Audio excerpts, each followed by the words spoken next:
खूंखार क्रिमिनल और crime related story तो आपने बहुत देखी होंगी, पर आज जो कहानी मैं आपको सुनाने जा रहा हूँ उससे आपकी आत्मा तक कांप जाएगी। और एक बात मैं आपको साफ साफ बता दूं, ये सिर्फ एक कहानी नहीं बल्कि एक सच्ची घटना है। एक ऐसी दर्द भरी सच्चाई जिसे आप, मैं या दुनिया का कोई भी व्यक्ति झुठला नहीं सकता। यहाँ तक कि सरकार ने इस घिनौनी घटना को एक बड़े से वार्निंग बोर्ड में लिखकर उस जगह पे स्थायी रूप से लगा दिया है, ताकि इंसानियत को शर्मसार करने वाली ये कहानी सब तक पहुंचे और कोई ऐसा दुष्कर्म फिर ना करे। इस कहानी के सच्चे होने का सबूत मैं आपको इस कहानी के आखिर में दूंगा। तो शुरू करें? पर एक सेकंड, चैनल पे नए हो और अभी तक सब्सक्राइब तक नहीं किया, एक सेकंड लगेगा यार, सब्सक्राइब कर लो। एक फैमिली मेंबर और बढ़ जाएगा हमारी इस प्राइम टून हॉरर फैमिली में। हॉरर स्टोरी अच्छी लगती है ना आपको? बहुत सही जगह पे आए हो आप। हमारी हॉरर स्टोरी में भूत, प्रेत, डायन, चुड़ैल का ऐसा डेडली कॉम्बिनेशन मिलेगा आपको कि आपके रोंगटे खड़े हो जाने की गारंटी पक्की। कहानी कैसी लगी कमेंट सेशन में प्लीज बताना जरूर, और आपकी लाइफ से जुड़ा कोई रियल एक्सपीरियंस हो तो हमें जरूर भेजना, बनाएंगे उसके ऊपर भी एक हॉरर स्टोरी। सबसे पहले चैनल का इंट्रो, उसके बाद शुरू करते हैं आज की कहानी।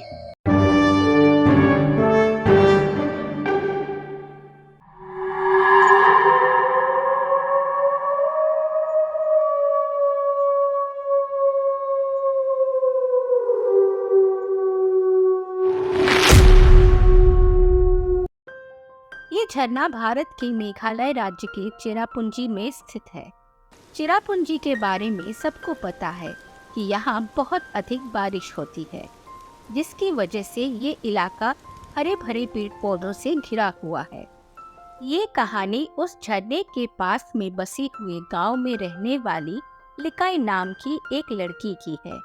लिकाई के माता पिता बचपन में गुजर गए थे। उसका पालन पोषण उसकी बूढ़ी दादी ने ही किया। लिकाई लगभग 18 साल की हो गई थी। अब उसकी बूढ़ी दादी को लिकाई की शादी की चिंता होने लगी। कुछ दिनों की जांच पड़ताल के बाद उसकी दादी को पड़ोस के गांव में रहने वाला एक लड़का पसंद आया और लिकाई की उस लड़के के साथ धूमधाम से शादी कर दी गई। अब लिकाई अपने पति के साथ बहुत खुश थी, क्योंकि उसका पति पड़ोस के गांव का था। वो उसे जानता था, समझता था और बहुत प्यार करता था। धीरे धीरे वक्त बीता। करीब 2 साल के बाद लिकाई को एक बेटी पैदा हुई। बेटी को पाकर लिकाई अब बहुत खुश थी। उसकी पूरी जिंदगी बदल गई। पति काम पर जाता और लिकाई दिन भर घर रहकर अपनी बेटी की देखभाल करती। पति भी अपनी पत्नी और बेटी के साथ बहुत खुश था। वो लिकाई और अपनी बेटी से बहुत प्यार करता था। लिकाई की जिंदगी ठीक ठाक चल रही थी। पूरा परिवार खुश था। छोटी सी जिंदगी में सब कुछ था। लेकिन फिर एक रोज अचानक से इस पूरे परिवार पर गम का पहाड़ टूट पड़ा। खान में पत्थर तोड़ते समय लिकाई के पति पर एक बड़ा सा पत्थर गिर गया और उस दुर्घटना में उसके पति की मौत हो गई। अचानक पति का साया सर से उठने की वजह से लिकाई की पूरी दुनिया उजड़ गई। अभी शादी को 3 साल भी पूरे नहीं हुए थे कि लिकाई विधवा हो गई। अपनी 2 साल की बच्ची के साथ लिकाई अब अकेली रह गई। वो वापस अपने गांव अपनी दादी के पास आ गई। घर परिवार गांव वालों ने उसका साथ दिया, उसका हौसला बढ़ाया। वक्त के साथ धीरे धीरे लिकाई भी इस गम को भूलने की कोशिश करने लगी। घर में कोई कमाने वाला नहीं था, तो लिकाई ने ठान लिया कि वो खुद अपनी बेटी की परवरिश करेगी और उसे एक अच्छा जीवन देगी। अब लिकाई अपनी बेटी को दादी के पास छोड़कर खेतों में, खानों में मजदूरी के तौर पे काम करने लगी और अपना जीवन यापन करने लगी। कुछ समय बीता। अब लिकाई के सामने एक दिक्कत ये थी कि उसकी दादी बहुत बूढ़ी हो चुकी थी। लिकाई की बेटी का ध्यान रखने में वो समर्थ नहीं थी। वो अक्सर लिकाई को समझाती कि उसके सामने पहाड़ जैसे पूरी जिंदगी पड़ी है। अब तक इस तरीके से अपनी बेटी को अकेले पालेगी। इस बच्ची को एक बाप और तुम्हें एक पति का साया चाहिए होगा। इस पहाड़ जैसी जिंदगी को जीने के लिए। पर लिकई दूसरी शादी के लिए तैयार नहीं थी। उसको हमेशा डर लगता था कि अगर उसने दूसरी शादी कर ली तो उसकी बेटी का क्या होगा। जरूरी नहीं कि उसका दूसरा पति उसकी बेटी को प्यार दे, उसे स्वीकार करे। अब धीरे धीरे रिश्तेदारों ने, गांव वालों ने भी समझाना शुरू किया, लेकिन वो किसी की एक न सुनती। इसी दौरान जब वो खान में पत्थर तोड़ने के काम पर जाती तो पड़ोस के गांव का एक नौजवान लड़का भी वहां काम करने आता। धीरे धीरे लिकई को एहसास हुआ कि वो उसका बहुत ख्याल रखता है, और कई बार जब वो कुछ देर के लिए अपनी बेटी को काम पर साथ लेकर आती है तो देखती है कि वो शख्स उसकी बेटी को भी बहुत प्यार करता है, उसका बहुत ध्यान रखता है। दरअसल वो शख्स लिकई से प्यार करने लगा था और लिकई से शादी करना चाहता था। धीरे धीरे गांव वालों ने भी ये महसूस किया, और एक दिन काम करने वाली एक औरत ने लिकई को समझाया कि वो बहुत अच्छा लड़का है, इसी इलाके का है, हम सब उसको जानते भी हैं, उसके अंदर कोई बुराई नहीं है, वो तुम्हें और तुम्हारी बेटी को बहुत खुश रखेगा, तुम उससे शादी कर लो।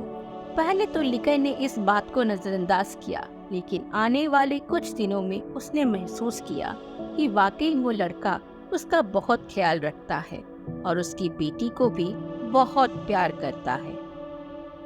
आखिरकार अपनी बेटी के अच्छे भविष्य के लिए लिकई ने शादी के लिए हामी भर दी और उस नौजवान के साथ अपना नया जीवन शुरू कर दिया। शादी के बाद उसके जीवन में फिर से खुशियां वापस लौट आई। एक बार फिर से उसका घर बस गया था, उसकी बेटी को भी पिता का साया मिल गया था। उसका नया पति उसका और उसकी बेटी का बहुत ख्याल रखता, दोनों को बहुत प्यार करता। अब लिकई घर पर रहकर अपनी बेटी का ध्यान रखती और उसका पति काम पर जाकर पैसा कमा कर लाता। लिकई के जीवन में सब कुछ सही चल रहा था, लेकिन जैसे ही कुछ महीने बीते, अचानक सब कुछ धीरे धीरे बदलना शुरू हो गया। लिकई के दूसरे पति को ये लगने लगा कि लिकई अपनी बेटी से जितना प्यार करती है उतना प्यार वो उससे नहीं करती है। धीरे धीरे उसके दिल में ये बात खटकने लगी।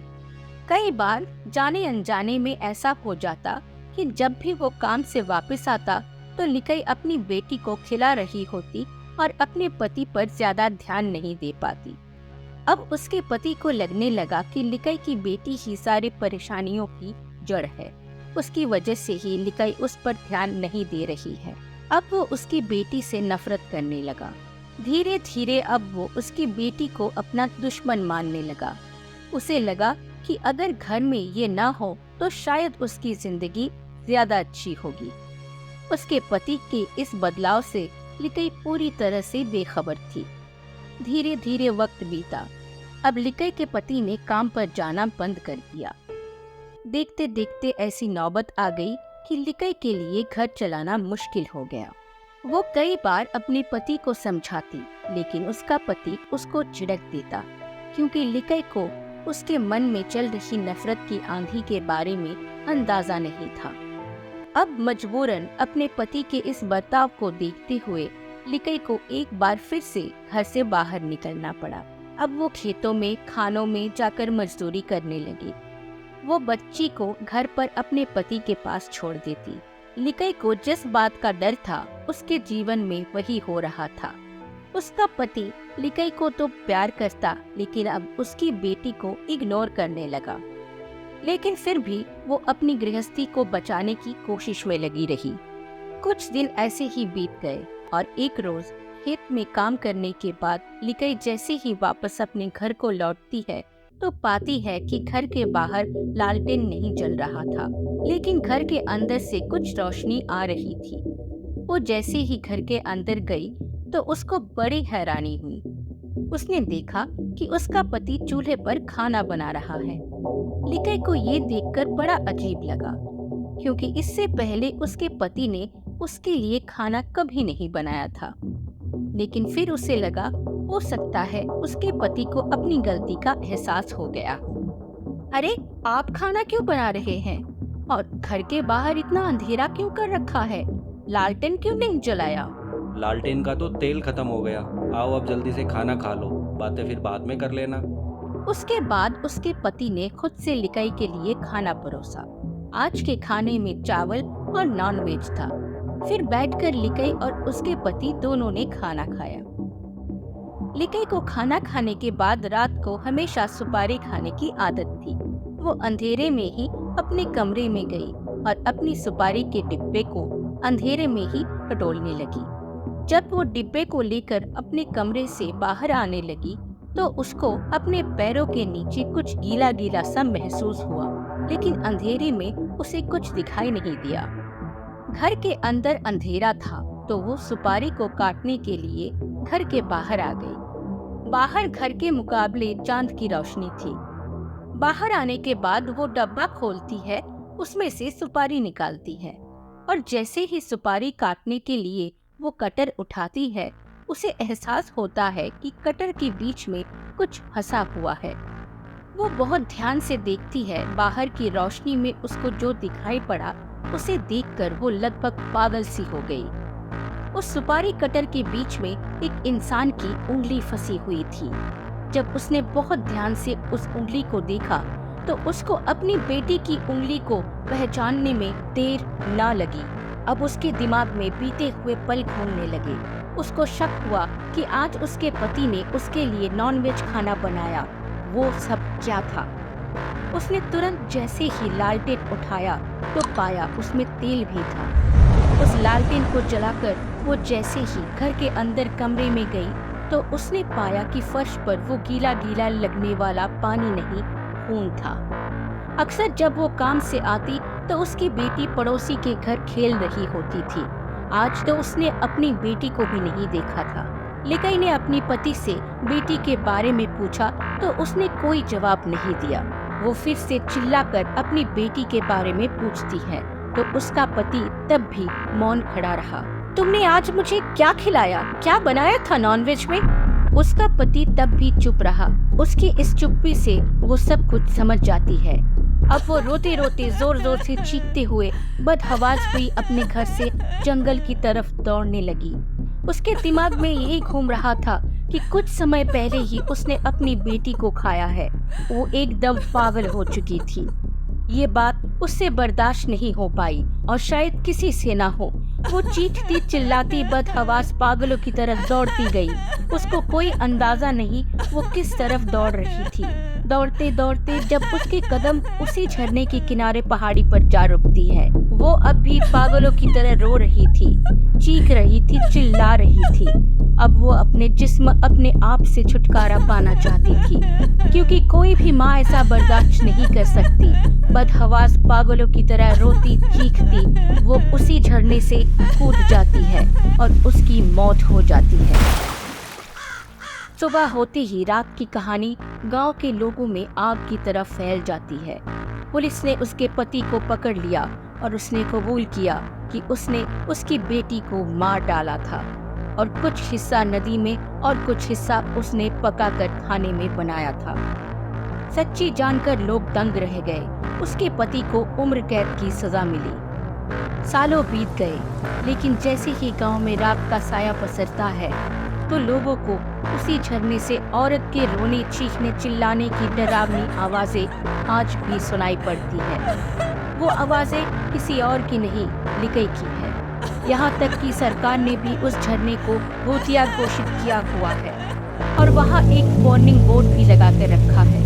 उस घटना के बाद से ही उस खूबसूरत झरने का नाम नोहकालिखाई फॉल्स पड़ गया। इसका अर्थ लिकाई की छलांग। ये है वो वार्निंग बोर्ड जो चीख चीख कर पूरी दुनिया को ये दर्दनाक कहानी सुनाता है। चाहो तो वीडियो को पॉज करके आप पढ़ भी सकते हो।